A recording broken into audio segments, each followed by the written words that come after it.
কিন্তু কালকের যে ঘটনা, তারপরে ঋতব্রতর শিবিরে যারা গেছে বলা হচ্ছে 65 জন, তাদের কিন্তু রাতের ঘুম ছুটে গেছে। এটা আমার কাছে খবর আছে। ইভেন এমপি যে 20 জন এমপি সই করেছে, তার মধ্যেও 4-5 জন এমপি অন্যরকম ভাবনা চিন্তা শুরু করেছেন। কারণ তারা কেউ বাড়ি থেকে বেরোতে পারছে না।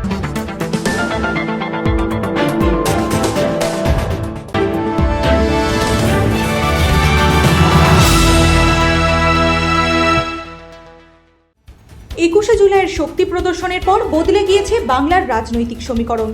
মমতা বন্দ্যোপাধ্যায় কি দলের ভিত আরও শক্ত করলেন, নাকি ঋতব্রত বন্দ্যোপাধ্যায় এখনো পাল্টা লড়াইয়ের সুযোগ খুঁজছেন? তার শিবিরের বিধায়কদের ভবিষ্যৎ কি? জেলা স্তরের নেতারা ও কর্মীরা কি এখনো তার পাশে থাকবেন, নাকি শুরু হবে ঘরে ফেরা? আর একুশে জুলাইয়ের পর মমতাকে চ্যালেঞ্জ জানাতে ঋতব্রতের পরবর্তী রাজনৈতিক কৌশলই বাকি? এই নিয়ে ট্রু নিউজ বাংলার সাথে কথা বললেন প্রসূন আচার্য। প্রসন্ন, এই 21শে জুলাই আপনার কি মনে হয় শুভেন্দু অধিকারীকে কি শিখিয়ে দিয়ে গেল? না, শুভেন্দু অধিকারীকে কি বার্তা দিল থেকেও বড় কথা যে এইখানে যে বিধায়ক দলটা যে ভেঙে গেছে, তাতে যে 65 জন বিধায়ক আলাদা হয়ে গেছেন বলছেন, তাদের সবার না হলেও কিছু সংখ্যকের বিরুদ্ধে ইডি, সিবিআই, ইনকাম ট্যাক্স বা লোকাল সিআইডি কেস দিয়ে পুলিশ বাড়িতে পাঠিয়ে, যাদের নামে কেসও নেই, আরে হলফনামাতেই তো বলা থাকে কারুর না কারুর নামে কিছু আছে, পুলিশ পাঠিয়ে তাদেরকে বলে, এই পুরো জিনিসটার মধ্যে শুভেন্দু অধিকারীর যে কোনো যোগাযোগ ছিল না তা তো নয়। আমরা সবাই দেখেছি যে ঋতব্রত বন্দ্যোপাধ্যায়ের সাথে বঙ্গভবনে দিল্লিতে দেখা করেছিলেন, এবং তারা কোথায় মিটিং করবেন সেটাও নবান্নে গিয়ে তারা ঠিক করছেন। তো এই যে 65 জনকে বার করে এনেছিলেন, যেটা লোকে কোট আনকোট শুভেন্দু সমালোচকরা বলছেন যে শুভেন্দু একটা প্ল্যান বি খুলে রাখছিল, যদি তাকে সরিয়ে দেওয়া হয় তাহলে তার হাতে 100 জন আছে, সঙ্গের তার পছন্দের বা একেবারে তার পোষ্য আরো 65 জন আছেন, তাহলে 165 এমনি, ফলে ওকে সরানোই যাবে না। তো এই 65 জন কি কালকের যে সভা ঋতব্রত বন্দ্যোপাধ্যায়রা করেছে, আমি যদি বিধায়কের নিরিখেই ধরি, হাস্যকরভাবে এই 65 জনের মধ্যে 13 থেকে 14 জন ওখানে উপস্থিত ছিল। এরা বলছে 15 জন মধ্যে ছিল, 15 জন ছিল না অ্যাকচুয়ালি। এক্স এমএলএ ছিল 4 জন, তারা কেউ এক্স, তারা কিন্তু এবার জিতে আসেনি। তাহলে আমার কথা হচ্ছে 65 জনের মধ্যে যদি 15 জন হয়, বাকি 50 জন কোথায় গেল? 50 জন তো যায়নি।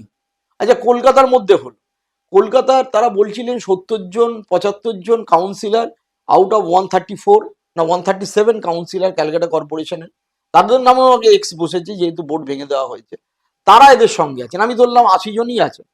তো 80 জনের মধ্যে ওখানে 15 জন উপস্থিত ছিলেন না। আমি তো দেখলাম স্বরূপের বউ আর 3-4 জন কাউন্সিলর উপস্থিত আছেন। অরূপ যে কারণে খুব পাট্টাপড হয়ে মুখ কালো করে জায়গা ছেড়ে চলে গেল, এবং চন্দ্রিমা ভট্টাচার্য যখন জিজ্ঞেস করা হচ্ছে লোক হয়নি, উনি বলছে 2,500-এর বেশি হলে কেন কন্টেম্প অফ কোর্ট হবে না। এটা ঘটনা যে তৃণমূলের যে বেস, তারা টোটালি আউটরাইট রিজেক্ট করেছে এই ঋতব্রত ক্যাম্পকে, এটা খুব স্পষ্ট। আর উল্টো দিকে যে কাকলি ঘোষ দস্তিদার, সুদীপ বন্দ্যোপাধ্যায় বা জুন মালিয়া বা রচনা বন্দ্যোপাধ্যায় যারা রাজঘাটে গিয়ে দিলেন, রাজঘাটে তো মহাত্মা গান্ধী স্ট্যাচুর কাছে, তার সাথে এই 21শে জুলাই শহীদের কোনো কিছুই নেই, তাদের সাথে কোনোই লোক নেই। কাকলি বন্দ্যোপাধ্যায়, কাকলি দস্তিদার বলেছিলেন গত রবিবার তিনি দেখা করবেন তার এলাকার কর্মীদের সাথে, একটা ফেসবুক পোস্ট করেছিলেন। লোকে তো প্রথম গালাগাল করছে, কেউ যায়ও না। অর্থাৎ এদেরকেও লোকে আউটরাইট রিজেক্ট করেছে। এরা এখন বিজেপিতে গিয়ে যদি টিকিট পায় চেষ্টা করছে, তাহলে বিজেপির হয়ে পরবর্তীকালে যদি কিছু হয়, সেটা নিয়েও বিজেপিতে আছে। তাহলে জিনিসটা খুব স্পষ্ট হয়ে গেল। নাম্বার ওয়ান, মমতা বন্দ্যোপাধ্যায় প্রমাণ করে দিলেন যে মমতাই তৃণমূল। নাম্বার টু, ঋতব্রতর সাথে যারা গেছে 65 জন, তাদের মধ্যে একটা বড় অংশের বিধায়কদের মানে বড় অংশ কি, তাদের মধ্যে 5 ভাগের 4 ভাগই দোলাচলে চলে গেলেন যে কেন গেছি।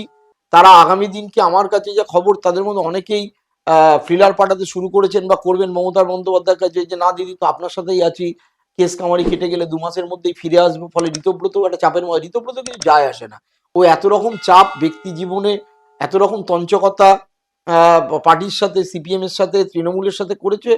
তো ও প্রত্যেকেই ওকে গাদ্দার বলে। ও কি, ওর প্রাক্তন পরিবারের লোকও ওকে তাই বলতো, বাইরের লোকেরাও বলে। এবং আমি ঋতব্রতকে এইভাবে দেখতে অভ্যস্ত না। একটা শিক্ষিত ছেলে এইরকম ক্যারেক্টার হয়ই বা কি করে, মানে আমি কমপ্লিটলি আশ্চর্য হয়ে যাই। আমি তো ওকে কিছু না হলো নয় নয় করেও প্রায় 25 বছর চিনি, মানে তার ব্যক্তি জীবনের বিভিন্ন ঘটনার আমি সাক্ষী। তো সেই ছেলেটা এরকম কমপ্লিট চেঞ্জ হয়ে গেল কিছু, আমার খুব অবাকও লাগে। এ খুব সুন্দর কথা বলতে পারে, কিন্তু পড়াশোনাও আছে, কিন্তু বাকি ব্যাপারটা তো অন্য। তো তাদের মধ্যে একটা হলো। 3 নম্বর, কলকাতা কর্পোরেশনের সামনে ইলেকশন আছে। সেই যে কাউন্সিলররা যারা চলে গেছিল, ভাবছিল ওইদিকে গেলে ভোটে, তারা পরিষ্কার হলো। এবং আমার কাছে যা খবর ছিল যে 3জন, একজন এক্স কাউন্সিলর আর 2জন বিধায়ক, তারা বলেছিলেন ওখানে 3-4 হাজার লোক আমরা জড়ো করে দেবো। একজন যে দেবাশিস কুমার, তিনি কর্মী মিটিং করেছিলেন এবং ছবি পোস্ট করেছিলেন।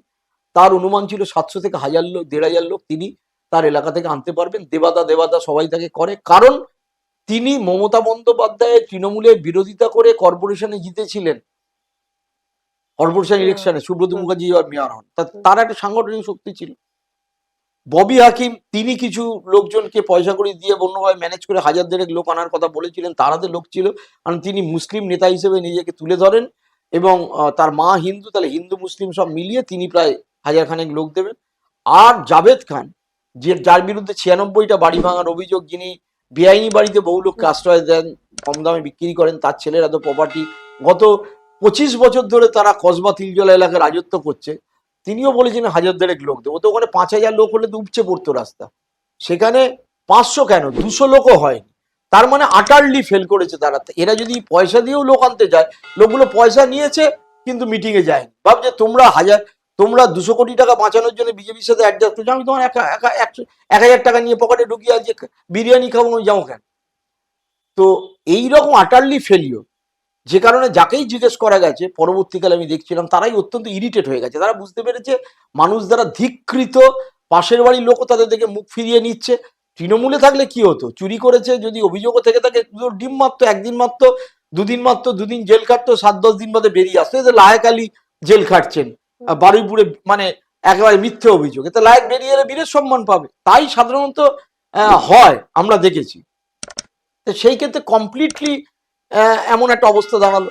কিন্তু কালকের যে ঘটনা, তারপরে ঋতব্রতর শিবিরে যারা গেছে বলা হচ্ছে 65 জন, তাদের কিন্তু রাতের ঘুম ছুটে গেছে, এটা আমার কাছে খবর আছে। ইভেন এমপি, যে 20 জন এমপি সই করেছে, তার মধ্যেও 4-5 জন এমপি অন্যরকম ভাবনা চিন্তা শুরু করেছেন, কারণ তারা কেউ বাড়ি থেকে বেরোতে পারছে না।